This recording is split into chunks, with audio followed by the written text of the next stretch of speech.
ito ay rated SPG. Striktong patnubay at gabay ng magulang ang kailangan. Maaaring may masiselang tema, lengguwahe, karahasan, sexual, horror o droga na hindi angkop sa mga bata. Magkakamali si Carlos. Hindi niya akalain na pati si Zoe ay matutupok ng apoy na makukulong din sa loob ng simbahan. Mababawasan na kaya ang mga kontrabida? Abangan natin sa abot kamay na pangarap. Nagmamadali na si Dr. Kim na makarating sa simbahan dahil sigurado na silang nakatakas nga si Carlos. Hindi pa alam ni Dr. Kim kung anong kaguluhan ang ginawa ni Carlos, pero alam niyang kailangan mailigtas niya sina Annalyn pati na rin ang mga kasamahan nila. Alam ni Dr. Kim na hindi biro ang pagiging obsessed ni Doc Carlos kay Lineth. Matapos naman na palayasin si Morgana ni Chang Susan, hindi siya papayag na wala siyang gagawin para masira ang kasal. Bumalik si Morgana sa pagkakataong ito, nakasuot naman siya na pangmadre, na kagaya rin ng kay Carlos. Pagkatapos niyang makausap si Gilbert sa telepono, ay naglakad na muna si Morgana. Sa kabilang banda, naghahanda na rin si Carlos. Nagbuhos na siya ng maraming ethanol sa buong paligid ng simbahan. Inutusan niya rin ang kanyang tauhan para maisagawa ang plano niya. Pinalak niya lahat ng pinto para sakali magumpisa na ang sunog ay walang makalabas. Siguradong sigurado na si Carlos sa ginagawa niyang paghihigante. Mas gugustuhin niyang maubos ang lahat ng mga minamahal ni Lineth para masaksihan niya ang pagsisisi na piliin at pakasalan si RJ. Pero nasa biyahe pa sina Lineth at Annalyn. Napabuti pala ang pag-inom ni Annalyn ng juice na may gamot, dahilan ng pagkakalate niya. Sa paglalakad ni Morgana, hindi niya akalain na mababangga niya ang isang nagpapanggap rin na isang madre. Si Carlos, pareho silang hindi nakatingin sa nilalakaran. Sabi ni Moira, "Sorry sister, magtatago pa sana ng mukha si Carlos pero nabosesa niya si Morgana." Nakatingin na nagtataka si Carlos kay Morgana. Nagulat siya. "Moira?" Ganon din si Morgana. Nabosesan si Carlos. "Carlos, anong ginagawa mo dito?" Sumagot si Carlos na pagalit.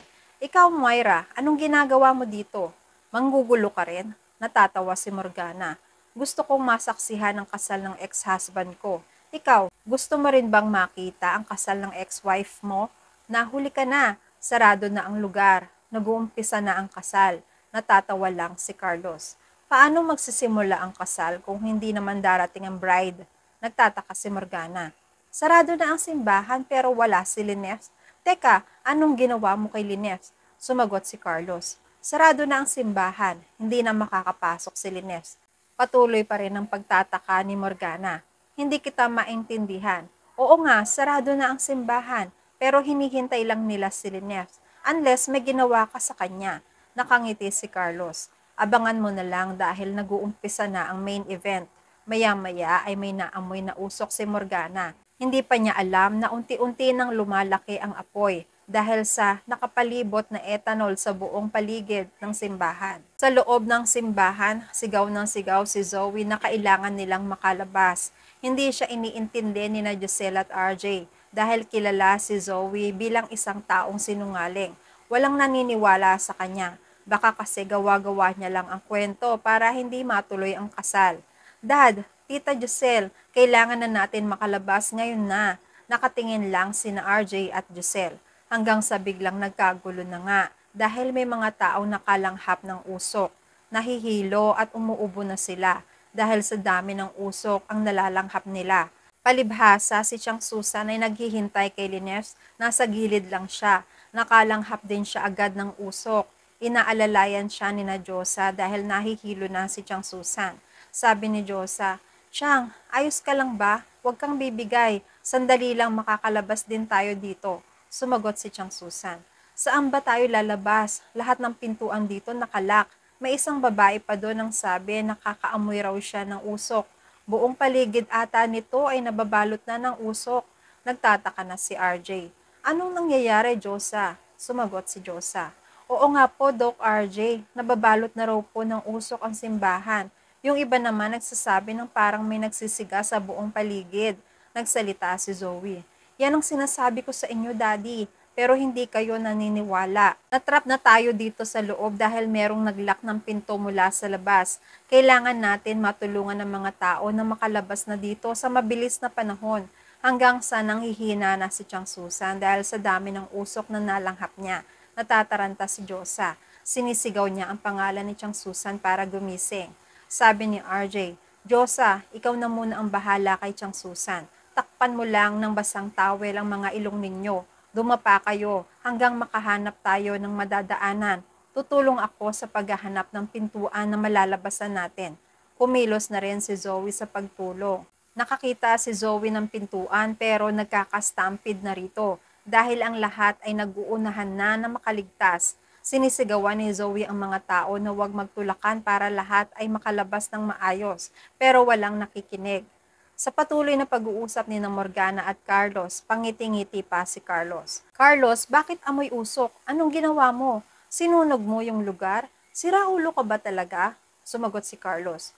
Oo, siraulo na akong siraulo. Dahil yan ang pagmamahal ko kay Linef. Kung hindi rin lang niya ako babalikan, mas mabuti pang mawala na ang lahat ng mga mahal niya sa buhay. Nang sa ganon, ako na lang ang lalapitan niya. Ako na lang ang mamahalin niya. Wala na silang lahat. Ako na lang. Nagalit si Morgana na may halong pag-aalala. Siraulo ka nga. Hindi mo ba alam na nasa loob ang anak mong si Zoe? Biglang nagulat at nag-alala si Carlos. Ano? Bakit siya umattend sa kasal ni RJ? Akala ko ba ayaw niyang suportahan ng kasal nila? Ayaw na sagutin ni Morgana ang mga tanong ni Carlos. Ang mahalaga sa kanya ngayon ay makalabas si Zoe. Kahit sina Zoe at RJ lang, wala na siyang pakialam sa iba. Ang mukha ni Carlos ay hindi na maipinta dahil lumalakas na ang apoy. Natataranta na rin si Morgana. Carlos, iligtas mo ang anak natin. Ano ba? Patayin mo ang apoy. Iligtas mo si Zoe. Samantala, nakarating na si Dr. Kim. Nagmamadali. Nakita niyang nasusunog na ang simbahan kaya nagpatawag na rin siya agad ng bumbero at ng mga pulis. Dali-dali siyang tumakbo sa pintuan. Tinutulak niya ng buong lakas pero hindi niya mabuksan. Sigaw rin siya ng sigaw. Hanggang sa nakakita siya ng malaking bato na maipupukpok sa lock ng pinto. May mga kapitbahay na rin na tumulong sa kanila para maapula ang apoy. Marami rin ang tumutulong sa kanila. At yan ang mga pakakaabangan natin sa Abot Kamay na Pangarap. Please like this video and please subscribe to my channel. At magkita-kita po muli tayo sa mga susunod pang episodes.